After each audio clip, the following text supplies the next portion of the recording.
Sankhato Dhammanang Vicayo. Well, welcome to this second talk. So the second Bojjhaṅgā, Dhamma Vicaya, is usually translated as investigation of dhammas, which I'm sure you all know. And dhammas seems to cover just about everything. I suppose basically dhammas means anything that we experience in our lives that impacts on us. And the day for Dhamma Vicaya is Tuesday. And the associated Buddha position, the associated Buddha Rupa, is the Buddha, the reclining Buddha. And I'll show you a couple of pictures. You know, the most beautiful Buddha, reclining Buddhas in Thailand that I've seen anywhere are in caves. So there are two examples. One is in Bojjhaṅgā, not far from Phuket. It's a very well-known cave temple. If you ever visit Phuket and you want to do a trip up to Bojjhaṅgā, one or two of you may already have done this. Anyone you ask will tell you where Wat Tham cave temple is, Wat Tham. And this is you can see the entrance, the stairs on the top right. And this Rupa is about 50 feet long. The age, no one seems to really know, but I don't think it's terribly ancient. The style of the head is maybe in the last century, maybe a bit more. On the other hand, it could have been renovated, and who knows just how old it is. This one is right in the south of Thailand, Surat Thani province, and is much older. This cave temple has been studied quite a lot archaeologically. It belongs to the Vicaya period in Thailand, so it's at least been used for over 1,000 years as a temple or a living space for monks. So the Buddha here is believed to be very old.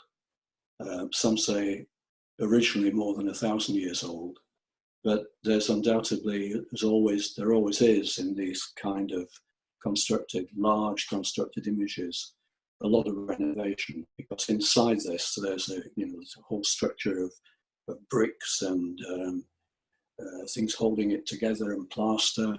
But it's a beautiful, absolutely beautiful Rupa. The face is just beautiful. So this position is the position of the Buddha in Parinirvana after his enlightenment. So which is a pretty strong clue that Dhamma Vicaya is to do with wisdom. The day Tuesday is associated with Dhamma Vicaya. So according to the tradition, if you were born on a Tuesday, you might have a kind of affinity to Dhamma Vicaya. You may be a very thoughtful person. You may have a natural kind of insight where you don't jump to conclusions. You process things carefully. On the other hand, you might think, if you think about it, you may think you've got very far from that you jump to conclusions too quickly, you get caught up in sidetracks. But anyway, even then you can see Dhamma Vicaya for you, if you're born on a Tuesday, as a reminder that maybe it's something you can really benefit from working on. Dhamma Vicaya is often described as the investigation side of it. It's often described as discriminating between wholesome and unwholesome states, good and bad states, blameful and blameless states. A bit like the sort of things we talk about sometimes in Dhamma discussion groups. Or you can be reading and working the same kind of issues out yourselves, thinking about, is it this or is it that? What does it really mean? So that's the starting point. It's a bit like the starting point in sati that I mentioned last time. the very basic starting point is just simply placing attention on the number in the breath, or on a casino object. But it's a starting point. And so the starting point, thinking about the meaning of Dhamma Vicaya, as I just described it, is okay. It's in practice, when you come to sit in meditation, is not useful anymore. You can set a direction before, but you have to remember that anything that's to do with, is it this or that, comparing states, wholesome, unwholesome, good or bad, that's the very typical nature of default consciousness, of sensory consciousness. That's how we process everything in our lives. But the task in Bojjhaṅgās, developing the Bojjhaṅgās and the jhanas, is to turn away, disengage from that way of thinking. So in practice, it's less to do with that kind of cognitive process, and much more to do with a way of attending, a way of seeing. It's based on, you could say, curiosity, but it's not a passive curiosity. There has to be a kind of motivation. And the motivation is ultimately to understand, towards truth, in a way that's more direct than, is it this or is it that? So the sati, when we talked about it last week, is very important in the very beginning of the practice, the counting. And vichara becomes very important in the following. We have to feel what we're doing, whereas vitakka, the counting, is 1, 2, 3. But to keep mindfulness going, there has to be a feeling quality. And that's the basis of recognition, understanding that quality. When I was thinking about this talk yesterday, I remembered a class with Nai Buman in the first year. It was probably about this stage, actually, halfway through the first year. So he would have been talking about counting and following. I'm not quite sure, it's not a clear memory. And during this talk, he asked the group, out of the blue, is it possible to know right from wrong? Now, this is a group you can picture, a group of undergraduates and postgraduate students in Cambridge. So, of course, animated discussion, around and around and around and around and around. That phrase you sometimes come across in Abhidhamma about a net of views. It captures it pretty well. Buddha didn't join in. He was interested, but he quietly listened until it eventually ran its course. Now, why did that question come to him, to ask that question at that time, to that group? And why did it stick in my mind for more than 50 years, very clearly? I don't remember the context so well, the exact time, but I remember the question very clearly, and the feeling in the question very clearly, and the struggle that the group had with the question very clearly. Why did it occur to me yesterday, talking about Dhamma Vicaya? And I understand much better looking back than I did at the time how Nai Buman operated. He occasionally came up with these out of the blue, enigmatic comments, and it was difficult to know quite where they came from, but they always stuck in your mind, which is very intriguing. And I think it's because it comes from a place which is to do with the path. And anyone who has some connection with the path, even if it's an early stage, something like that can come up if it's appropriate to the group. And it's almost like the path will show itself somehow. And later in his teaching, Buddhist, I think, is much more conscious of this, the way he operates in Dhamma discussion groups. But raising something like that, the reason it sticks in people's mind is because it touches on something very, very deep, quite profound, that's somewhere there latently in all of us, it seems to me, and it's to do with an urge to understand, an urge towards meaning, and an urge towards truth. So that, I think, is very appropriate to where we're at in this second talk. The first factor, sati, we have to start somewhere, and it's a very basic function. We're talking about the Dhamma Vicaya as starting in a very basic way. But once you start, even though it's very basic to begin with, it's almost like the end is in the background. Once you start, there's a potential completion. So this is a whole beginning of setting out on a path. I want to go back to what goes on in the brain. So this is similar to the picture I showed last time, but it's now complete. Last time with sati, I was talking about the dorsal stream, which is a very basic attention stream, well known, at least in the last 15 years, in neuroscience. It goes from the back of the head, the visual cortex, around the top of the head, the dorsal areas, through the associative parietal cortex to the frontal lobe, which is all to do with cognitive processing, etc. Now, this dorsal stream is quick. It's fast. It doesn't need long-term storage. It just is like you are bang, bang, bang, placing your attention on 1, 2, 3, or whatever the object is. Now the second stream is called the ventral stream, which also starts at the back of the head, and it also ends in the frontal cortex. But it goes by a different path. It goes through the temporal lobe.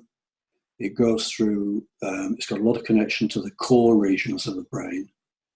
And all these regions, the core regions and the temporal lobe, they include functions like memory, feeling, emotion. So they establish recognition by comparing to long-term memory, previous experience. They establish recognition, salience, and meaning. These arrows, by the way, go in this direction on the diagram, but of course there's a reciprocal pathway too. It's interactive. There's always an interaction between subject and object. The object may change, the subject changes, and so on. So these two pathways, now we have both together to think about.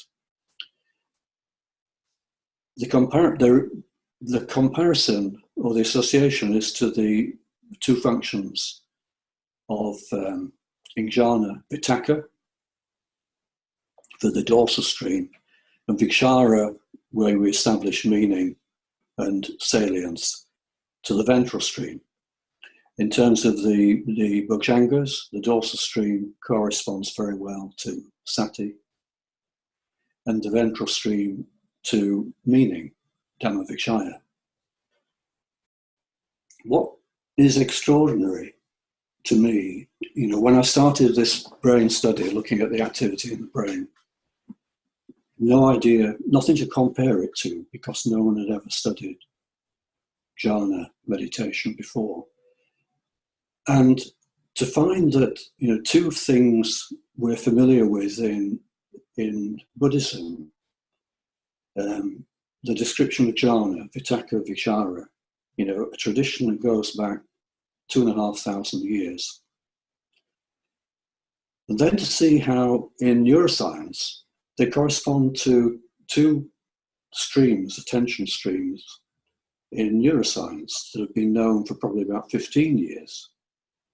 I find it absolutely extraordinary, that you can get this sort of ancient tradition derived from basically a wish to understand how we work, how our mind works, how we get attached, how we suffer, how we can disengage from that, how all that introspective quest through meditation has its counterpart in understandings like what we just talked about in neuroscience.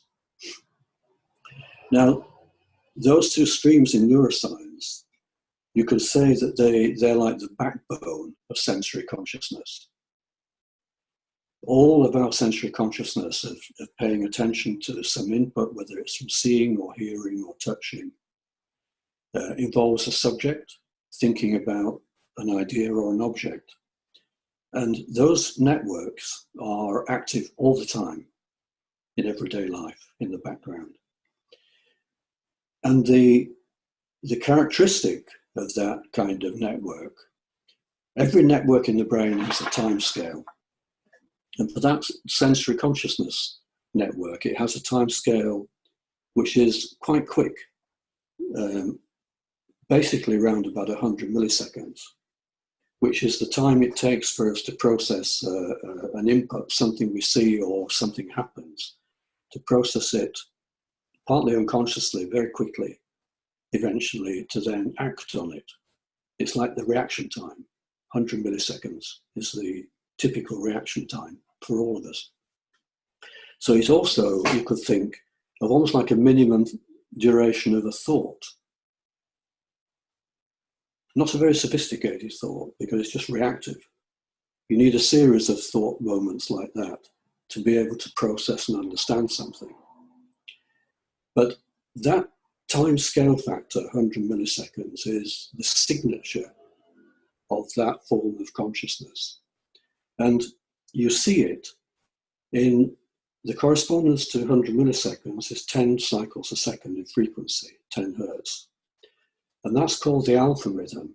And anyone who closes their eyes, and if you were looking at the EEG, you would find that the back of the head, again the subject area, shows an alpha rhythm around 10 cycles a second, a bit random, a bit erratic, but it's always there to some degree. And if you're very, very relaxed and comfortable, it's quite strong. If you're a bit anxious, it's not so strong. But everyone has it. Think then about when we practice meditation, we develop Vitakka Vichara. It's necessary for a meditator to disengage from that sensory consciousness, which means disengaging from those two pathways. And what we find is the alpha rhythm changes. Now, the alpha rhythm at the back of the head, it's known to change and get disrupted when we're about to fall asleep, when we're about to be anesthetized in hospital. It breaks down and it gives way to little bursts of alpha activity, almost like wave packets. I'll show you in a minute. They're called spindles. So in neuroscience, spindles occur in the approach to sleep. They occur in early stages of being anesthetized, and they occur also in something called attention distraction, even when you're not tired. So if you're driving a car, and amazingly, research has been done on this by BMW and Daimler. They studied drivers when you're trying to pay attention to the road and the traffic, and someone's talking to you or chattering away in the back or alongside. And you notice in the EEG, you get spindles developing at the back of the head, even though the driver's not tired or sleepy. So there's a big clue here, because when you look at meditators, out of the about 30 meditators that were recorded, the majority, I think from memory, 25 or 26 showed spindles to some degree. Maybe more, maybe they all did, because 2 or 3 records were not absolutely perfect technically. So I'm going to show some examples of this, just to show you what is actually going on when you're paying attention to the counting and the following You may think nothing much is going on. You may be frustrated that you're not making much progress. But believe me, a lot's going on quickly. This is what happens when someone's recorded, in case any of you haven't seen it. Most of you have. Is a head cap with, in this case, 31 electrodes. And they're all at fixed positions on the head. Which are these positions? They're all labeled F for frontal, O for the posterior occipital, temporal C, central C, frontal F, P parietal. Okay, so now the top traces, these are the electrode labels at the left. The top traces are at the front, and the ones at the back are head at the back. This is someone who is asked to just close his eyes, or her eyes, I can't remember who it was, and just rest without meditating. And you can see this rhythm at the back of the head is very strong in this case, because actually this person's on the edge of meditating. And the time scale, 1 second is about an inch on this screen. So if you count the rhythms between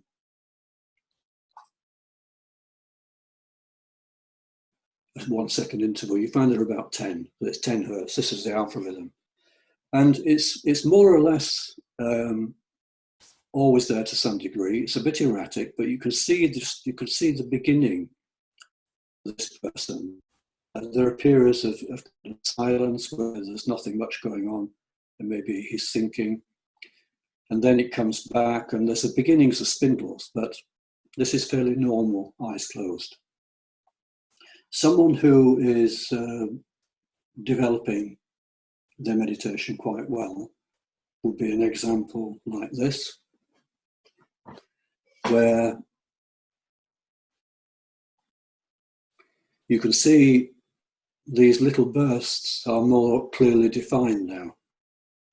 Like, they're like a little wave packet. They're very, very minimal. They increase in amplitude, then it fades away, and it lasts about a second or less than a second. So this is how the spindles develop for a meditator when you're working on Vitakka and Vichara. So this is quite strong now. This is someone who's actually meditating, developing the early stages of trying to approach jhana. And to give you an example which is really further along, this is someone who is almost dominated, the EEG, by spindles. And they're just beautiful. You never see them as beautiful or well-formed as this in sleep or anesthesia. But this is meditation, and is what we found that develops for a meditator. They come in bursts, and then there's a period of silence in between. And the silence, if this person carries on longer, the silences get more developed too. So if you look at another way of looking at this in the brain, I'll show you very quickly.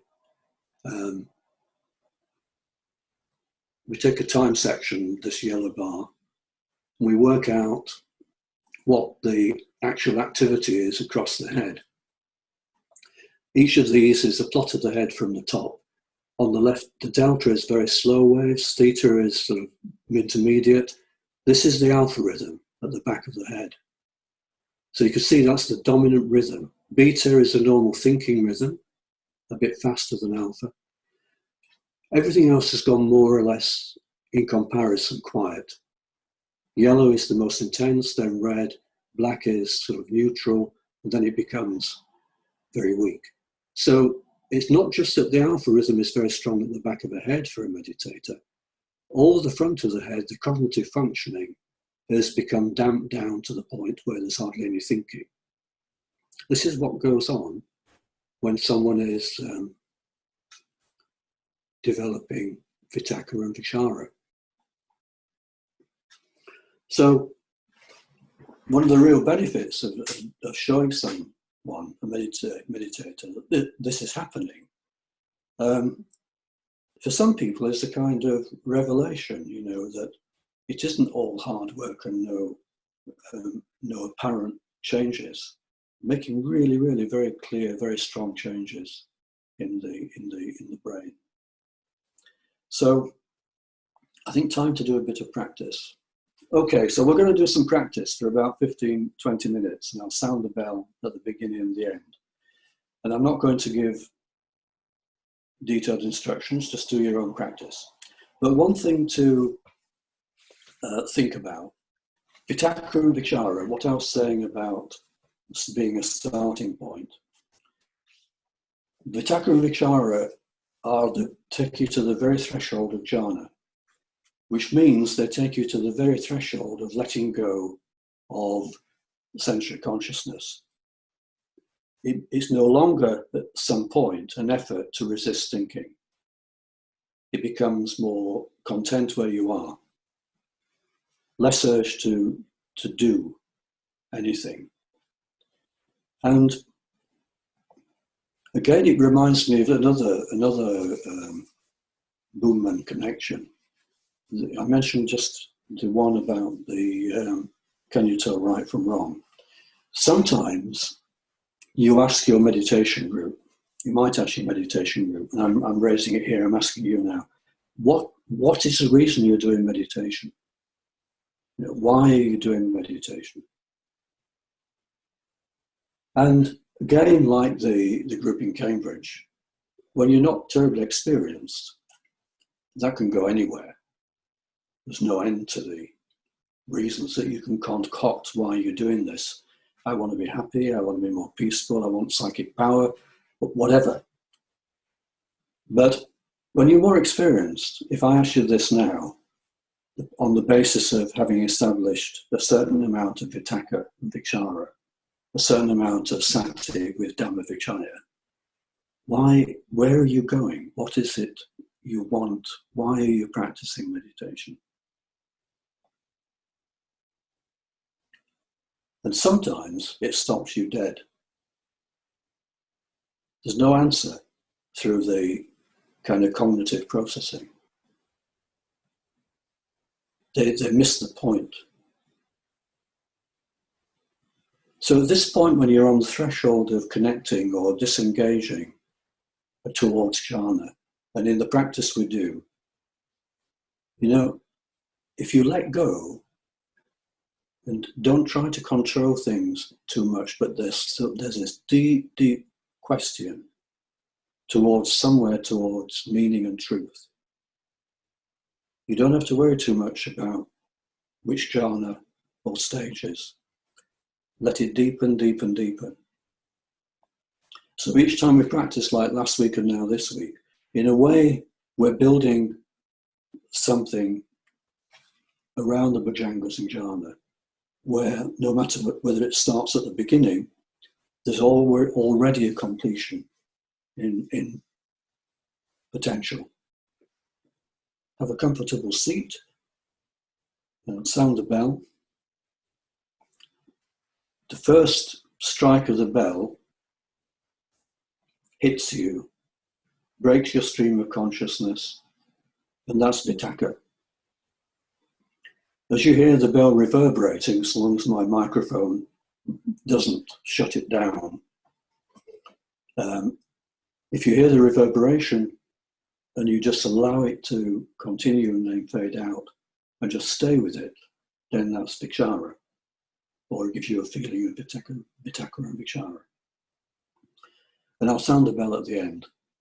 And when you hear the second bell, stay with the feeling for a few moments before you open your eyes. And we'll see what comes out of that.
normally what we do after a practice like this is you come out of a still point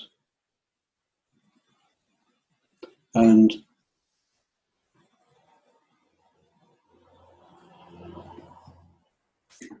out of that stillness, if something occurs to you that you want to share with the group, please do so. And there's no need for anyone to respond. And then if someone else wants to say something, the same thing, no need to respond. If a third person says something, maybe you might see a theme or something occurs which you think is useful as a response, and that's fine. Paul, there does seem to be some subtle investigating in the practice, which is useful. Sometimes it's sort of thinking for a moment, is this the right moment to change stage? And or sometimes almost thinking for a moment what more needs to be done, or what needs to be done to sustain a particular sort of attention, perhaps. Very momentary. I can say something. I found the image of the reclining Buddha very helpful. When I first saw it, I thought, our translation of investigation is there's sort of an activity associated with that, but my understanding is that's not really what it's about. That image of that very relaxed alertness just seemed to be very helpful. Mm.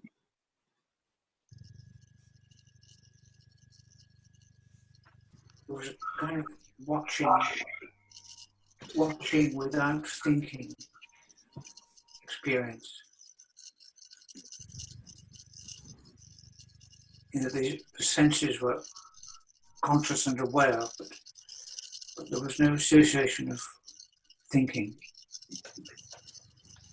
Yes, I think that's interesting as well, that there seems a form of the Dhamma Vicaya, which is almost not to do with thinking in the normal way. It's almost as though you bring something to mind and then just see what comes. But there is something that's happening, clearly, which is very subtle, but it's almost like the not thinking or the not consciously thinking allows the answer to come. At some point, I entered a dream state, but then I was aware I was in a dream state, so I was able to say dream state and bring the attention back to gaze. I found the image of the brain waves and the kind of packets of activity, and then different activities that are kind of happening. I don't know. That's somehow in the practice. That image kind of allowed me to kind of see the kind of mind kind of changing and moving around and kind of thoughts coming, but then not to kind of worry about it somehow, not to kind of fight it, and then just to kind of things just kind of coming and then going, with a kind of, I don't know, a kind of knowing. There's a kind of knowingness behind that coming and going. which I don't know. Yeah. I was saying, it seems that as you go deeper into the practice and settling, there can be some investigation, which doesn't really involve vitaka vichara, or natural and unfolding. The vitaka and vichara, although they're normally involved in thinking, in practice, it's kind of on the edge of thinking. It's a subtler form of those mental processes. And then one can kind of let go of those as well. Something that I noticed is it's harder to make decisions in the practice than it is in normal life. And I think that maybe ties in a bit with that slightly dream state. It can fall into a dream state, or it can go into something which is kind of deeper than being able to make quick decisions. So there's a feeling of being kind of carried along by the mind, but a bit less in control, which is sort of good and bad, I think. Can be good, but can drift into slightly out of control, more dreamy kind of states.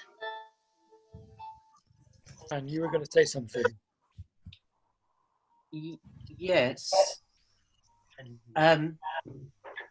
It was about subject-object and that image of the what's going on in the practice. I wondered when subject-object come together. So if you're looking at it from the point of view of those moments of unification, that when things come into a certain balance, I wondered if that is the space in that graphic representation, or whether that's the spindle. Yes, I mean, we've come to a point where it's right on the kind of threshold of changing into a different form of consciousness. And so when we next meet talking about, we'll be talking more about jhana. Vitaka and vichara are being established. And when you ask about the spindles and the space, all that activity around those frequencies fades away. And instead of a front-back subject-object, what emerges is a vertical axis where the meditator is feeling fully conscious, but not conscious of anything like this or that. And this is why the word presence, I think, is probably the closest you can come to this. Fully aware, which develops progressively from, I mean, the first Rupa jhana is still very near to thinking, vitaka and vichara. And so it could sometimes intrude a little bit there's a very quick, it may be very fleeting kind of recollection of where you are and a thought of what to do. It can be very, very subtle, but it can still be on that level of the edge of sensory consciousness. But once it gets established, all the spindles, all those frequencies disappear, and everything slows right down. Slows so far down into a different time factor entirely. Instead of 100 milliseconds, in jhana, it's much more like, because you get very strong, powerful slow waves developing. And the time scale for those is something like 10 or 20 seconds, sometimes even 30 or 40. And so for the meditator, increasingly you feel time is almost irrelevant. And in correspondence to that is space, the two go together. You know, when we talked about setting up mindfulness, it creates a moment in time and space. So they're always interchanged. I mean, if you want to go back to the physics behind it, quantum theory, the time and space are intimately connected. If you pin one down, the other becomes unbounded, which is a bit like change from rupa to arupa. So the time scale in jhana becomes so long, you feel that it's endless and that you're just perfectly balanced in that kind of new consciousness.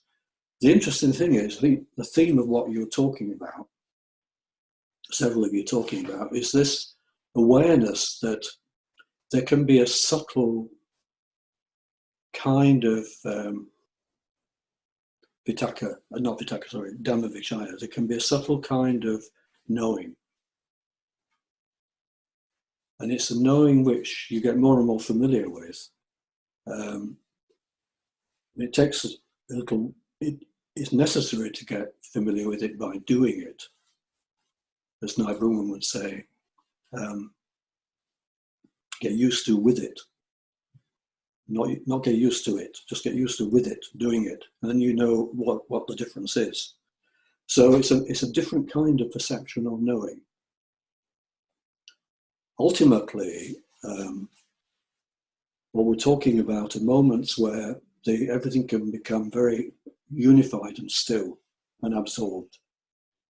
And it appears that nothing intrudes on the stillness and the presence. But it's not the case that the state is kind of lost for an hour or 2 hours. If it's properly developed, which is a gradual path, if it's properly developed and someone has withdrawn from sensory consciousness steadily, rather than suppressing it, because if you suppress it, which is possible, it's always there just nearby, ready to emerge. But if you withdraw very, very gradually until nothing is left of it, and there is no effort in maintaining that state, not even what Francis was saying. So we're talking about something developing to the point of like the third and fourth rupa jhana. It can become so present and still, but yet there is still, it seems to me, you have to test this for yourself ultimately. There is still a kind of process of wisdom in it. It's as though the samatha and vipassana are both there. Of course, if you're in that state and there's a demand on you, which can happen, if you're living an ordinary life, sometimes someone intrudes or a noise happens, then you're immediately out. And if it's been developed properly with no disturbance. So it's not the case that you drop into something and you're lost in it, that everything becomes a kind of blankness or emptiness with no awareness at all. That may be something like that in the ninth state, which is talked about as cessation of consciousness. But all the jhanas, including the arupa jhanas, there is still consciousness.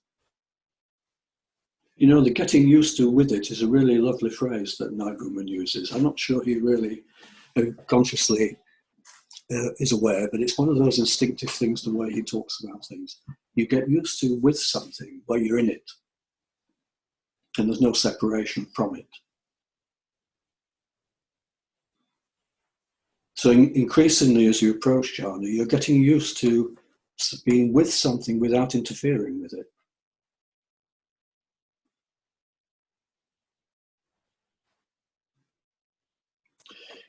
The last thing I would say about it is the quality of mindfulness, to keep that going. Because in different, very, very subtle ways, including the one that you mentioned, Deborah, the kind of slightly dreamy state that comes in is often a sign that it's drifted a bit. So the awareness of the breath is very interesting. How long does that stay with us? Not to let it go too quickly. And it doesn't mean you are very conscious of your breath. You know, if you're practicing samatha and it gets deeper and deeper, the breath gets more and more subtle. You don't have to do anything particular. It will just become part of the stillness. But still there can be mindfulness there right up to the point of complete absorption. So don't be in a haste to drop into something. The idea of dropping into something has been kind of used quite often, and it can be very confusing.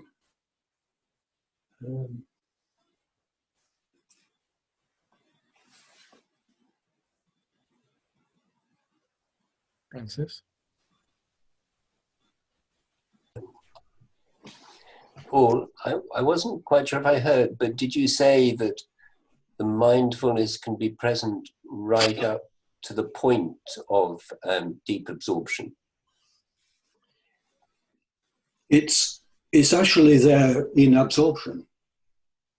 You know, in the Buddhist, it eventually becomes, I think, what is talked about in the Eightfold Path of Samma Samadhi and Samma Sati. It's a kind of all-encompassing part of the state.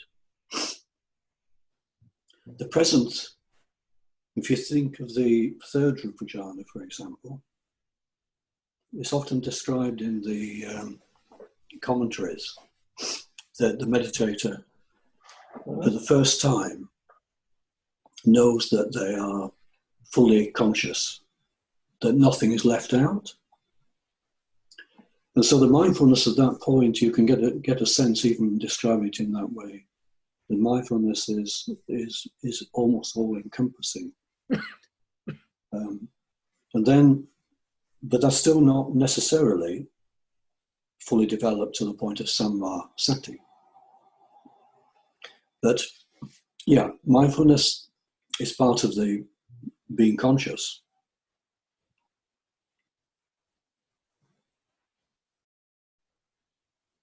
I guess one of the kind of things to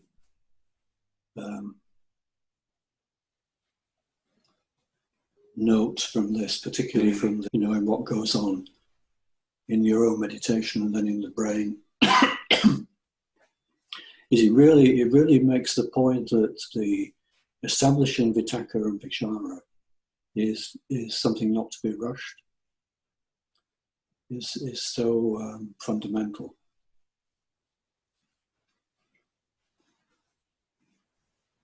And the way we do it in this, method that Nai Buman taught is a gradual path,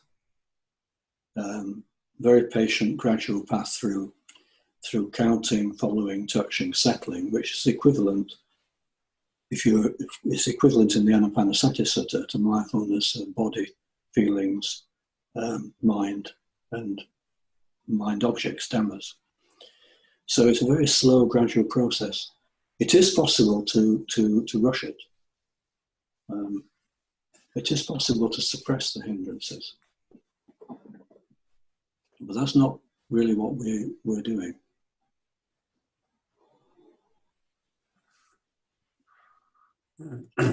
Francis, you look interested. You like to suppress the hindrances? Oh, definitely. Avoid them, suppress them, any way out of them. Is useful for me. I mean, I agree. Ultimately, you wish to be free of them, but in the meantime, anything that makes them less seems good. Yeah. It's very interesting that there's almost developed, in the time that a lot of the samatha practices were lost in Thailand and Cambodia from the 1950s. What's emerged as jhana has come back a bit is, in some cases, an assumption that you have to sit for an hour or more, almost at all costs, to to that point where eventually they'll be exhausted, or you transcend them in some way. But that may be okay. That may be the way for some people. I don't know.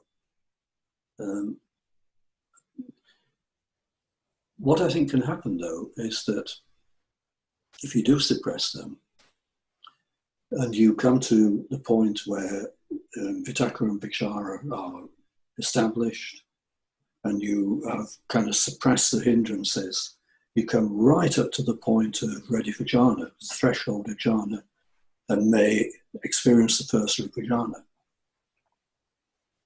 But if they've been suppressed and they're so nearby, there can be a moment where you want to reflect on what you've done.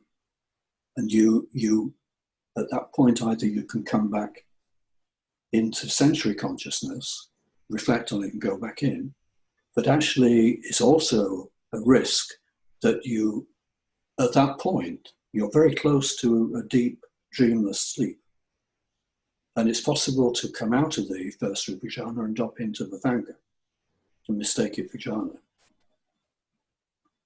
So the gradual path is all, is fine in the long run, but sometimes you have to learn about the kind of back alleys, the dead ends.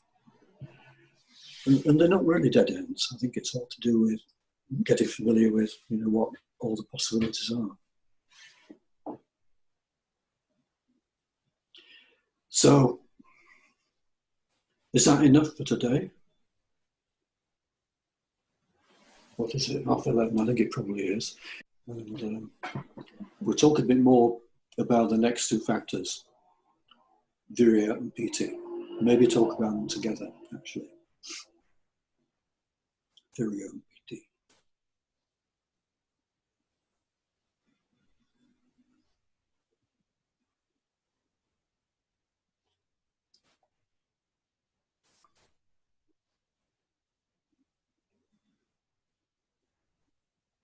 Okay. So, go and enjoy a cup of tea. Thank you. Thank you. Bye. Thank you. Thank you. Thank you. เสียงก็ไม่ค่อยดีอังโคสติสังคาโตธัมมานังวิจโยตถาวิริยัมปิติปัสสัตติโพชฌังกาจัตถาปะเรสมาธุเปกขโพชฌังกาสัตเตเตสัพพทัสสินามุนินา